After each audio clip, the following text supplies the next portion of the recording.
Vamos continuar falando sobre os transtornos de ansiedade e hoje nós falaremos sobre a síndrome do pânico. Esse vídeo eu vou dividi-lo em duas partes. Na primeira parte eu vou falar sobre os sintomas. Na segunda parte eu vou falar mais relacionado à parte simbólica desses sintomas. Nessa primeira parte eu gostaria de fazer uma solicitação encarecida para que você não saia se autodiagnosticando e não diagnostique ninguém com transtorno de pânico devido a esse vídeo, as informações que você recebeu. Por quê? Não é tão simples assim fazer um diagnóstico. Eu já falei isso em outros vídeos. É preciso que a gente tome o devido cuidado e essas informações, elas servem simplesmente para que você procure um profissional da área da saúde mental e troque uma ideia, e aí a partir daí você vai passar por algumas entrevistas, por uma avaliação mais profunda, para que seja descartado outro tipo de transtorno, porque esses sintomas, eles podem acometer uma pessoa com qualquer outro tipo de doença. Então, assim, precisa ter um olhar técnico em relação a isso. Tudo bem? Combinados? Então, o transtorno de pânico, ele se torna transtorno quando essa pessoa passa a ter muitos ataques de pânico. E o ataque de pânico, ele segue alguns critérios diagnósticos. No DSM existem 13 características que podem acometer uma pessoa, e dessas 13 a pessoa precisa ter 4 delas. Eu vou falar para vocês quais são, por favor, não se autodiagnostiquem. Palpitação, quando os batimentos cardíacos aceleram, sudorese, as mãos começam a suar, formigamento, que chama parestesia, né, o nome técnico é parestesia, formigamento nas mãos, no rosto, nos pés, a sensação de falta de ar, sensação de asfixia, dores no peito. Às vezes a pessoa acha que está infartando porque está sentindo uma forte dor no peito, ela procura o atendimento médico achando que está morrendo, na verdade está tendo um ataque de pânico.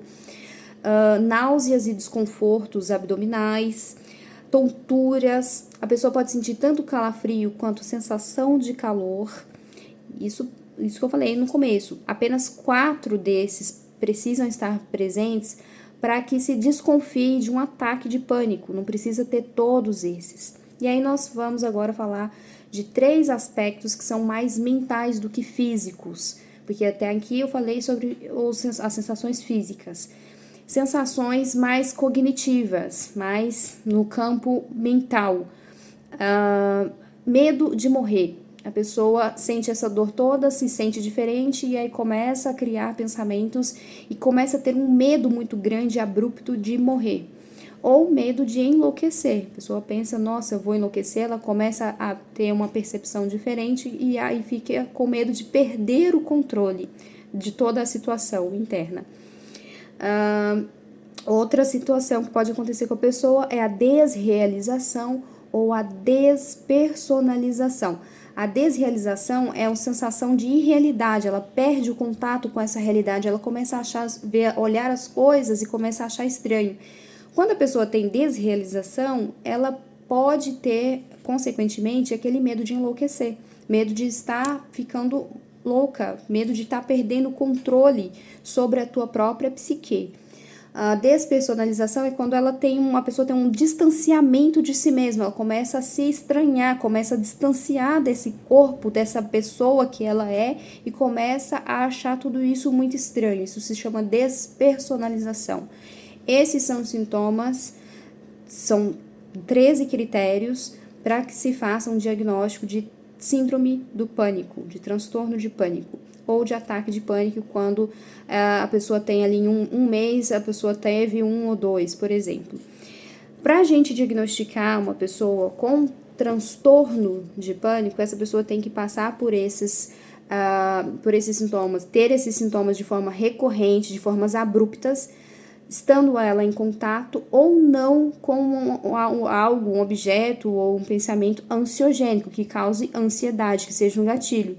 Isso quer dizer que se uma pessoa está tranquila, calma em algum lugar, ela pode abruptamente começar a sentir qualquer uma dessas sensações e ali ter um ataque de pânico. E aí, se ela tiver 1 mês ou mais esses ataques com intensa preocupação de ter outros ataques e começa a ter mudanças comportamentais a fim de evitar lugares com medo de que aconteça esse ataque de pânico, a gente começa a pensar ali em uma síndrome do pânico, um transtorno de pânico. Esses sintomas, eles querem dizer alguma coisa. É um sistema de luta e fuga que está exacerbado nessa pessoa. Claro que aqui existem inúmeras possibilidades.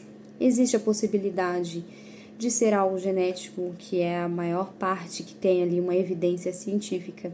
Existe a questão biológica dessa pessoa, mas nós vamos falar aqui neste vídeo especificamente do campo simbólico. Como eu posso olhar o transtorno de pânico? Os transtornos todos, os sintomas todos, eles são sinalizadores. Eles querem dizer alguma coisa. É a nossa alma gritando por algo, por mudanças, por transformações. É como se tivesse uma criança dentro de nós que estivesse gritando: "Oi, olha para mim, me salva, eu estou aqui no fundo desse bueiro". Então, a pessoa que passa por esse tipo de transtorno, e isso dentro de uma análise mais voltada ao simbólico, aqui eu trago algumas reflexões para você que possa estar passando por essa fase difícil, que aqui nós chamaríamos de fase escura ou nigredo, onde é a fase alquímica, onde está tudo obscuro, onde a pedra está bruta e precisa ser lapidada dentro de nós. Esse nosso psiquismo está bruto e precisa ser lapidado. Então, como a pessoa vai realizar alquimia dentro dela mesma, se ela está passando por um transtorno de pânico? É lógico que vocês não vão encontrar resposta em um vídeo de 10, 15 minutos que vocês estão vendo aqui na internet. É preciso, em muitos casos, realizar psicoterapia constante, é preciso realizar, em muitos casos, atendimentos psiquiátricos, passar por atendimentos psiquiátricos. É importante, muitas vezes, fazer uso de medicação, mas a gente precisa ajudar essa medicação através do nosso entendimento, compreendendo, olhando para dentro, entendendo o que esses sintomas querem dizer para a gente. E aqui é que vão algumas reflexões para que possam abrir caminhos, para que você possa se olhar, caso seja o seu caso, que esteja passando pela síndrome do pânico. O que é a síndrome do pânico? Ela é um sistema de luta e fuga. O que é o sistema de luta e fuga que todo mundo possui, que é a ansiedade ali, lutando por sobrevivência, por manter este corpo e esta mente vivos em funcionamento. É como se tivesse algo no externo que estivesse ameaçando a minha existência, então o meu cérebro entra nesse sistema de luta e fuga. Essa é a ansiedade no seu funcionamento normal.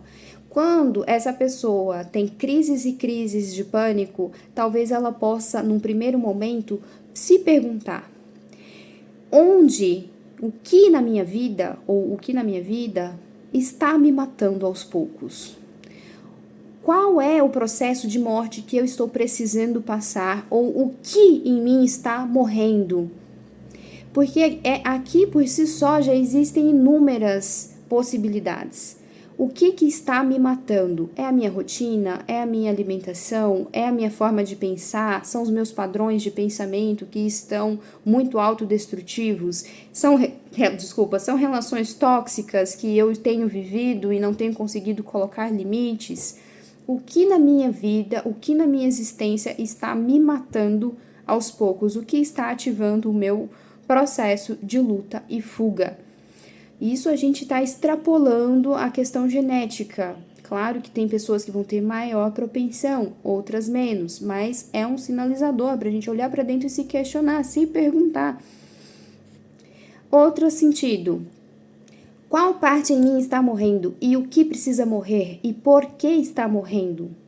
São perguntas simbólicas que a gente precisa entender o profundo significado disso dentro de nós.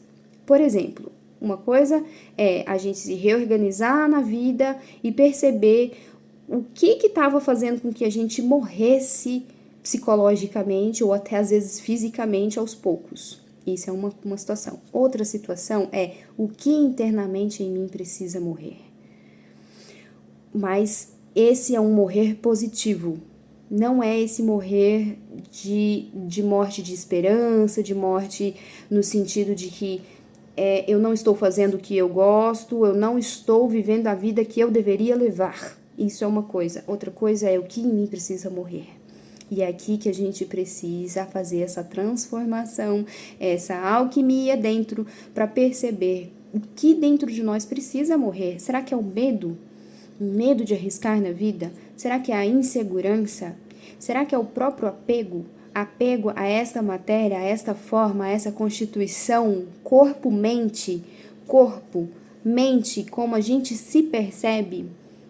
Entendem onde eu quero chegar? Na reflexão profunda? Então, essa é a dica.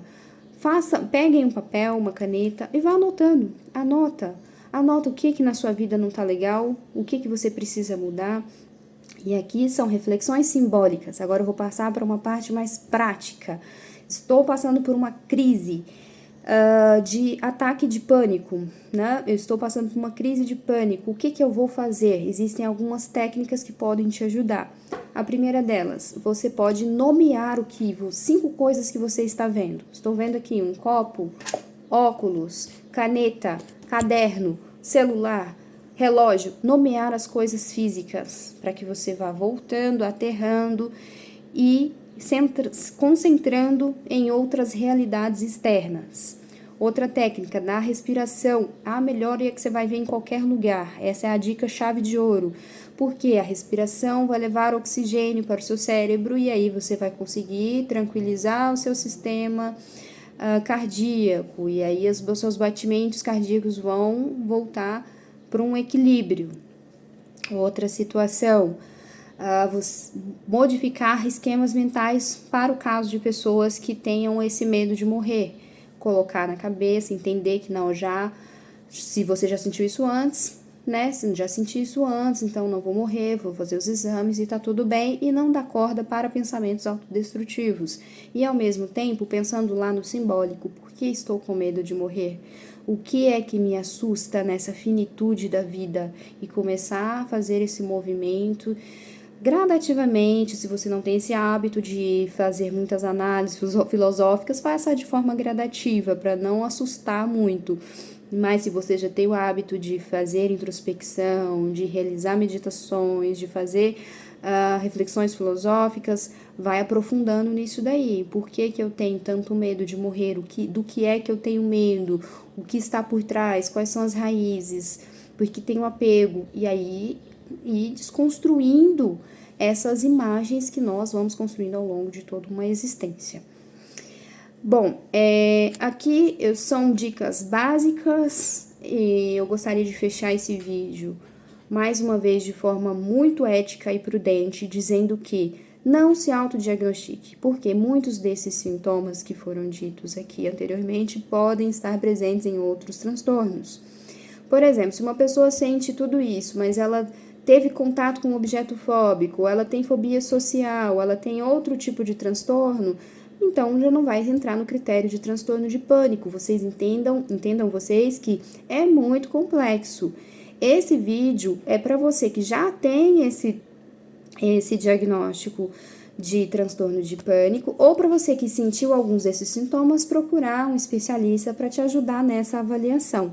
Mas mais importante que os sintomas, faça check-up, veja se o seu corpo está tudo ok, tenha o seu acompanhamento com o seu médico em dia e, além disso, não se esqueça de cuidar da sua saúde mental, de fazer introspecções, de refletir sobre a sua existência, de pensar onde e o que está querendo dizer, para onde estão sinalizando os seus sintomas.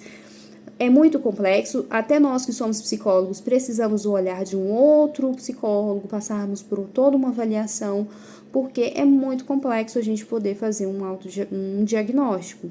Não usem nenhum tipo de vídeo informativo e meramente informativo com essa finalidade, simplesmente para conhecer e levar isso para um especialista para que você possa ter um entendimento um pouco maior. A frequência e a gravidade dos sintomas vai variar de pessoa para pessoa, de situação para situação. Então, nesse caso também, dependendo da intensidade dos seus sintomas, não hesite em buscar ajuda psiquiátrica. Como eu falei, em alguns casos é necessário sim tomar a medicação. Nós temos que quebrar esse paradigma de que o tratamento medicamentoso é 100% ruim. Então, nós temos que fazer essa combinação entre psicoterapia e medicação. Eu espero que esse vídeo tenha auxiliado, que tenha abrido a sua visão para alguns aspectos, que tenha te ajudado, e se tiver ajudado, por favor, não deixe de compartilhar e ajudar aí curtindo esse vídeo, porque eu fiz com muito carinho e quero trazer muito mais informações a respeito dos transtornos de ansiedade, que são muito comuns e tem muita gente que tem e nem sabe que tem. Um abraço e até a próxima.